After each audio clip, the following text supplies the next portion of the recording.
ഈ ജാതി സെൻസസിൻ്റെ പ്രാധാന്യം അതിനെക്കുറിച്ച്, കാരണം പല നിയമസഭാ തെരഞ്ഞെടുപ്പുകളും വരികയാണ്. സ്വാഭാവികമായും ജാതി സെൻസസ് വരുത്തുന്ന അതിൻ്റെ മാറ്റങ്ങൾ ബീഹാറിലൊക്കെ ഏത് തരത്തിൽ പ്രതിഫലിക്കും സാർ? നമുക്ക് നോക്കേണ്ടത് ജാതി സെൻസസ് എന്ന് പറഞ്ഞാൽ ആദ്യം നടത്തിയത് 1931 അത് അന്നത്തെ ബ്രിട്ടീഷ് സർക്കാരിൻ്റെ അണ്ടറിൽ വന്നൊരു ഒരു മാറ്റമായിരുന്നു. ഒരു ആദ്യമായിട്ട് നടത്തിയ ഒരു സെൻസസ് ആയിരുന്നു. പക്ഷെ അതൊരു കംപ്ലീറ്റ് സെൻസസ് ആയിരുന്നില്ല, ബിക്കോസ് ഒരു ബ്രോഡ് ആയിട്ടുള്ള സെൻസസ് ആയിരുന്നു. അത് കഴിഞ്ഞ് നമ്മൾ കോൺസ്റ്റിറ്റ്യൂവൻ്റ് അസംബ്ലി ഡിബേറ്റിലും കാണാം. നമുക്ക് കോൺസ്റ്റിറ്റ്യൂഷൻ എഴുതിയപ്പോൾ അംബേദ്കർജി പറഞ്ഞതും ആ സമയത്ത് നെഹ്റു പറഞ്ഞു ഈ ജാതി സെൻസസ് നടത്തരുത്. ഇൻഫാക്ട് എല്ലാ മുഖ്യമന്ത്രിമാർക്കും നെഹ്റു ഒരു കത്തെഴുതി, ഈ ജാതി സെൻസസ് എഴുതി കഴിഞ്ഞാൽ ക്വാളിറ്റി, ആൾക്കാരുടെ ക്വാളിറ്റി കുറയും, റിസർവേഷൻ കൊടുക്കുമ്പോൾ എന്ന് പറഞ്ഞിട്ട് അതിനെ എതിർത്ത ആളാണ് ജവഹർലാൽ നെഹ്റു. അപ്പം ഇപ്പം കോൺഗ്രസിൻ്റെ രാഹുൽ ഗാന്ധി പറയുമ്പോൾ അതൊരു ചെറിയൊരു എന്താ പറയുക, ഈ നെഹ്റുവിൻ്റെ കാലത്ത് നടത്തിയ മാറ്റങ്ങൾ അന്ന് വേണ്ടാന്ന് പറഞ്ഞ നെഹ്റു ഇപ്പോൾ വേണമെന്ന് പറഞ്ഞ രാഹുൽ ഗാന്ധിയാണ്. പക്ഷെ നമുക്ക് നോക്കേണ്ടത് അതല്ല. ഇപ്പം നമ്മുടെ ഭാരതത്തിൽ തന്നെ 3 സംസ്ഥാനങ്ങളിൽ ജാതി സർവേ നടത്തിയിട്ടുണ്ട്. ബീഹാർ, ഒന്ന് തെലങ്കാന, പലപ്പോഴും ഇത്തരത്തിൽ രാഹുൽ ഗാന്ധിയുടെ പല നയങ്ങളും, ഈ കുംഭമേളയെക്കുറിച്ച് മല്ലികാർജുൻ ഖാർഗെ പറഞ്ഞത്, ഇതൊക്കെ നെഹ്റു പണ്ട് എഴുതിയ പുസ്തകത്തിലടക്കമുണ്ട്.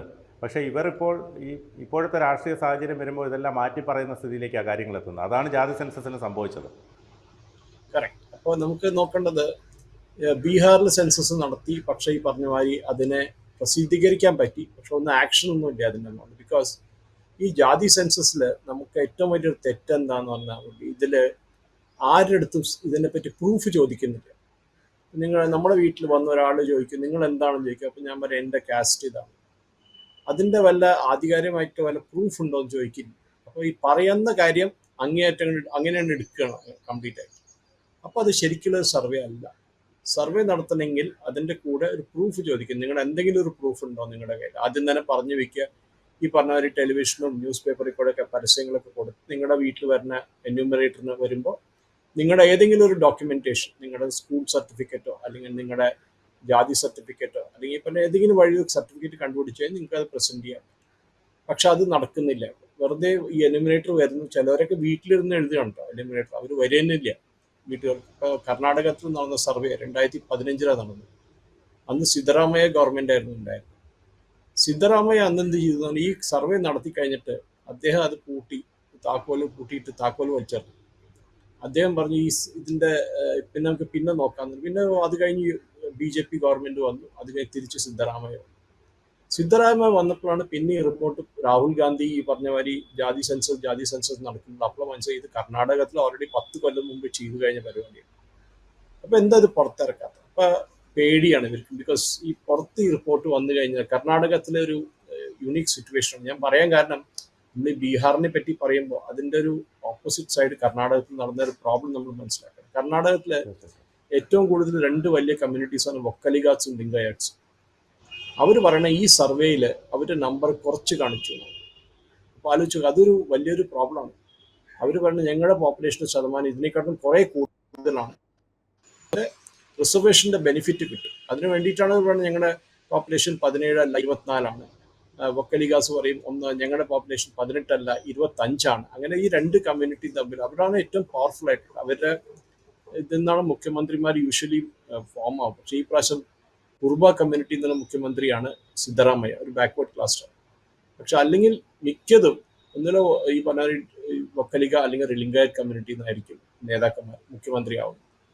ഇതൊരു പ്രോബ്ലമാണ് നമ്മൾ കണ്ടിരിക്കുന്നത് കർണാടകത്തിൽ. ഇതേ പ്രോബ്ലം തെലങ്കാനയിലും വരാൻ പോകുന്നുണ്ട്. ഇതേ പ്രോബ്ലം ആന്ധ്രയിലും വരും. ബിക്കോസ് ജാതി സെൻസസ് നടത്താം, പക്ഷെ സെൻസസിൽ ഡാറ്റ എടുത്ത് എന്ത് ചെയ്യും എന്നുള്ള ക്വസ്റ്റ്യനാണ് വരുന്നത്. ഇപ്പം നമ്മൾ പറഞ്ഞു വരുന്നത് ബീഹാറിലെ സെൻസസിനെ പറ്റിയിട്ടാണ്. ബീഹാറിൽ നടത്താൻ പോകുന്ന കാസ്റ്റ് സെൻസസ് ബീഹാറിൽ നടത്തി കഴിഞ്ഞു ഓൾറെഡി. ഇപ്പം എന്താ നടക്കാൻ പോകുന്നതിന്, ദേശത്തിലെല്ലാ സ്ഥലത്തും നടക്കാൻ പോകുന്ന ഈ സെൻസസ് നമ്മുടെ 2021 നടക്കേണ്ടതായിരുന്നു. പക്ഷെ നമുക്ക് എല്ലാവരും കോവിഡ് വന്ന കാരണം ആ സെൻസസ് നടന്നില്ല. നമ്മുടെ അടുത്ത് ഇപ്പോഴും ഡാറ്റ ഉള്ളത് 2011 2021 ഡാറ്റ 2026 മാറും. അപ്പോൾ അതിലാണ് ഈ എന്യൂമറേഷൻ നടക്കാൻ, കാസ്റ്റ് എന്യൂമറേഷൻ. അത് എന്ത് ഫോർമാറ്റിലായിരിക്കും, ഏത് ഫോർമാറ്റിലാണ് ഡാറ്റ കളക്ട് ചെയ്യുക എന്നുള്ളതിനെ പറ്റിയിട്ട് ഇനി അതിനെപ്പറ്റി സെൻട്രൽ ഗവൺമെൻറ് ഡീറ്റെയിൽസ് തരാണ്.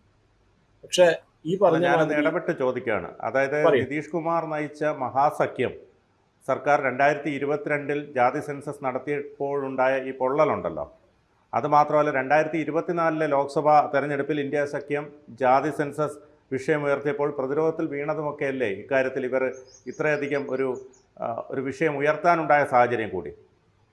ഇതില് ഹിന്ദുക്കളുടെ മാത്രമല്ല സെൻസസ്, അത് ആരും മനസ്സിലാക്കിയിട്ടില്ല. അതെ. ഇന്നലെ Ashwini Vaishnaw cabinet decision brief ചെയ്തപ്പോൾ ഹിന്ദുക്കളുടെ സെൻസസ് എന്നല്ല പറഞ്ഞിട്ടില്ല, OBC ഹിന്ദുക്കളുടെ കാസ്റ്റ് അല്ല, കാസ്റ്റ് സെൻസസ് നടത്തുന്ന പറഞ്ഞു. ഇതിലെന്താ വരാൻ പോണെന്ന്, മുസ്ലിംസിന്റെ കുറെ വിഭാഗങ്ങളുണ്ട് കാസ്റ്റ് സെൻസസ് വരുന്നത്. ഫോർ എക്സാമ്പിൾ അവരിതിലും ദലിത്സ് ഉണ്ട്, അവരിതിലും ബാക്ക്വേർഡ് ക്ലാസ് ഉണ്ട്. ഇപ്പോൾ അക്രോസ് ദ ബോർഡ് മുസ്ലിംസിന് കർണാടകത്തിൽ 4%, എനിക്കറിഞ്ഞ കേരളത്തിലേക്ക് ഒരു 8-12% കണ്ട് റിസർവേഷൻ.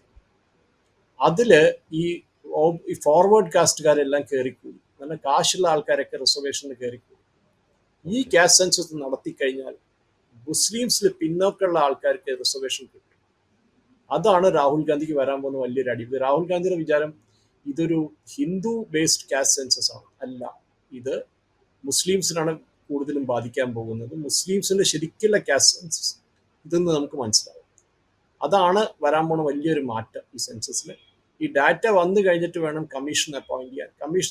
കമ്മീഷൻ ഡാറ്റ ചെക്ക് ചെയ്യും. പക്ഷേ ഈ പറഞ്ഞ മാതിരി ഒരു നെറേറ്റീവ് BJP കൊണ്ടുപോയി. ഇതുവരെ രാഹുൽ ഗാന്ധി കാസ്റ്റ് സെൻസസ് എന്ന് പറഞ്ഞു, ഞങ്ങൾ തെലങ്കാനയിൽ നടത്തി, നിങ്ങൾ അതേ ഫോർമാറ്റ് വേണമെങ്കിൽ ഫോളോ ചെയ്ത്. ആവശ്യമില്ല, സെൻട്രൽ ഗവൺമെന്റ് അവരുടെ ഫോർമാറ്റ് ഫോളോ ചെയ്യും. തെലങ്കാനയിലെ മാതിരി അല്ല സെൻസസ് നടത്താൻ പോകുന്നത്, അതിന്റെ വേറൊരു രീതിയായിരിക്കും. ഡെഫിനറ്റ് ആയിട്ട് എന്യൂമറേഷനാണ് നടക്കാൻ പോകുന്നത്.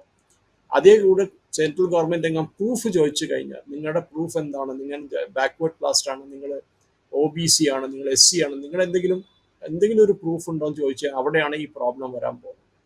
അതാണ് രാഹുൽ ഗാന്ധിക്കുള്ള ഒരു പേടി. ആൻഡ് ഡെഫിനറ്റ്ലി നമ്മൾ കണ്ടുവരുമ്പോൾ ഈ ഒരു മോദി ഗവൺമെന്റ് അനൗൺസ്മെന്റ് രാഹുൽ ഗാന്ധിക്ക് ഒരു അടിയായി. ബിക്കോസ് അദ്ദേഹം എന്ത് പറഞ്ഞാൽ നടക്കുക. ഇത് കഴിഞ്ഞു, മോദി എല്ലാം കൊണ്ടുപോയി ഓരോന്നായിട്ട്.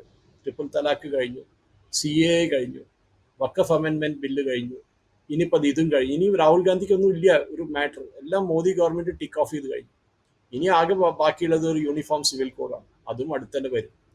അപ്പോൾ ഈ ഡാറ്റ വെച്ചിട്ട് കളിക്കാൻ പോകുന്നതാണ്. ഇനി രാഹുൽ ഗാന്ധിക്ക് ഒന്നും പറയാൻ പറ്റില്ല. രാഹുൽ ഗാന്ധി പറഞ്ഞെങ്കിൽ ഒരു ഡെഡ് ലൈൻ പറയും, നിങ്ങൾ എന്നാ തുടങ്ങാൻ പോകും. ഇത് സെൻസസിന്റെ കൂടെ നടക്കും, അല്ലാണ്ട് ഇത് വേറെ ആയിട്ട് നടത്തില്ല. അപ്പൊ എന്ന് സെൻസസ് തുടങ്ങുമോ അതിന്റെ കൂടെ ഈ എന്യൂമറേഷൻ നടക്കും. അതാണ് നടക്കുക. അപ്പൊ ശരിക്കുള്ള ഡാറ്റ കയ്യിൽ കിട്ടും ഗവൺമെന്റ് കയ്യിൽ. ബിക്കോസ് ഇതുവരെ കർണാടകത്തിൽ നടത്തിയതും തെലങ്കാനയിൽ നടത്തിയതൊക്കെ ശരിക്കൊരു ഫ്രോഡായിരുന്നു. ആ ഫ്രോഡ് എല്ലാം പുറത്തു വരും. അതാണ് ഉണ്ടാവുന്നത്. ഈ ഇന്ത്യ സഖ്യത്തിൻ്റെ പ്രചാരണ വിഷയങ്ങളിൽ പ്രധാനം ജാതി സെൻസസ് ആയിരുന്നല്ലോ. ബീഹാറിന് പുറമെ പ്രതിപക്ഷം ഭരിക്കുന്ന കർണാടകയിലും തെലങ്കാനയിലും ജാതി സർവേ നടത്തി എന്നാണ് അവർ പറയുന്നത്. അപ്പോൾ ലോക്സഭയിൽ രാഹുൽ ഗാന്ധി ഉന്നയിച്ചതും ജാതി സെൻസസ് തന്നെയാണ്. എന്നാൽ പ്രതിപക്ഷത്തിൻ്റെ വാദങ്ങളെ പാവപ്പെട്ടവരും സ്ത്രീകളും യുവാക്കളും കർഷകരും രാജ്യത്തെ ഏറ്റവും വലിയ ജാതികളെന്ന് വാദിച്ച് പ്രധാനമന്ത്രി മോദി പ്രതിരോധിച്ചു എന്നൊക്കെയാണ് അവർ അവകാശപ്പെടുന്നത്.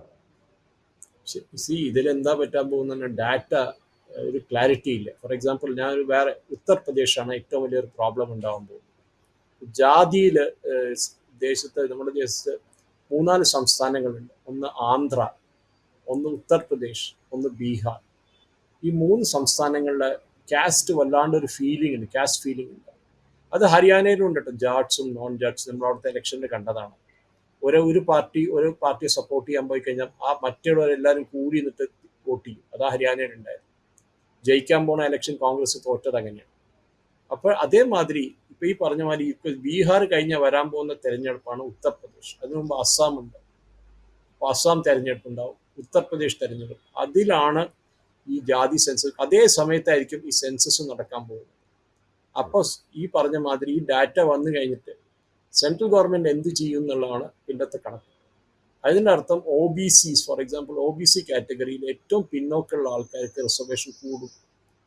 പക്ഷേ ഈ സ്റ്റാലിനും പിണറായി വിജയനും സിദ്ധരാമയ്യൊക്കെ പറഞ്ഞു, ഞങ്ങൾ പോപ്പുലേഷൻ കൺട്രോൾ ചെയ്തു, അത് കാരണമാണ് ഞങ്ങൾക്ക് ഈ പറഞ്ഞ മാതിരി സീറ്റുകൾ കുറയാൻ പോണ ഡീലിമിറ്റേഷൻ എന്ന് പറഞ്ഞു. ഓർമ്മയുണ്ടോ ആ കാര്യം?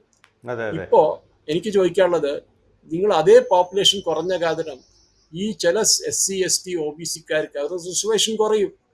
അവരുടെ പോപ്പുലേഷൻ കുറഞ്ഞു അല്ലേ? അപ്പൊ നിങ്ങൾക്ക് എന്താ പറയാനുള്ളത്? ഇപ്പോ നിങ്ങൾ പറയാ നടത്താൻ പാടില്ല എന്ന് പറയും രാഹുൽ ഗാന്ധി.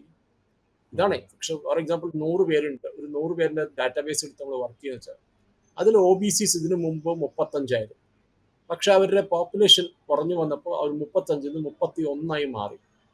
100 31% എന്ന് വെച്ചാൽ 31%. ഈ 31% കുറഞ്ഞു, 4% കുറഞ്ഞു അവരുടെ വോട്ട്, അവരുടെ റിസർവേഷൻ. ഇതാ ഉണ്ടാവാൻ പോകുന്നത്. അപ്പോൾ ഞാൻ പറയണമെങ്കിൽ ഇതൊരു കൺഫ്യൂഷനിലേക്ക് വരും. പക്ഷെ അതിനു മുമ്പായിട്ട് മോദി ഗവൺമെന്റ് രാഹുൽ ഗാന്ധിയുടെ ഒരു വലിയൊരു ഈ പറഞ്ഞ പോലെ ഒന്നും അദ്ദേഹം ഒരു പുസ്തകം പിടിച്ചിങ്ങനെ നടക്കും ചുവന്ന കളറിലെ കോൺസ്റ്റിറ്റ്യൂഷൻ ആണെന്ന് പറയാതെ, പിന്നെ പറയും ജാതി സെൻസസ്. ഇപ്പൊ ഇനി എന്ത് ജാതി സെൻസസും പറയാൻ പറ്റില്ല. ഇപ്പൊ എനിക്ക് ഇന്ന് തന്നെ നടത്തണമെന്ന് രാഹുൽ ഗാന്ധി പറയാൻ പറ്റില്ല. അത് മോദി ഗവൺമെന്റ് സെൻസസ് തുടങ്ങും, അതിന്റെ കൂടെ നടത്തും. അതുവരെ നിങ്ങൾ വേറെ ഏതെങ്കിലും വിഷയം കണ്ടുപിടിക്കേണ്ടതെന്ന് രാഹുൽ ഗാന്ധി, അതെനിക്ക് പറയാം. കൂടുതൽ വാർത്തകളും വിശേഷങ്ങളും നിങ്ങളിലേക്ക് എത്താൻ ABC മലയാളം സബ്സ്ക്രൈബ് ചെയ്യുക, ബെൽ ബട്ടണും അമർത്തുക.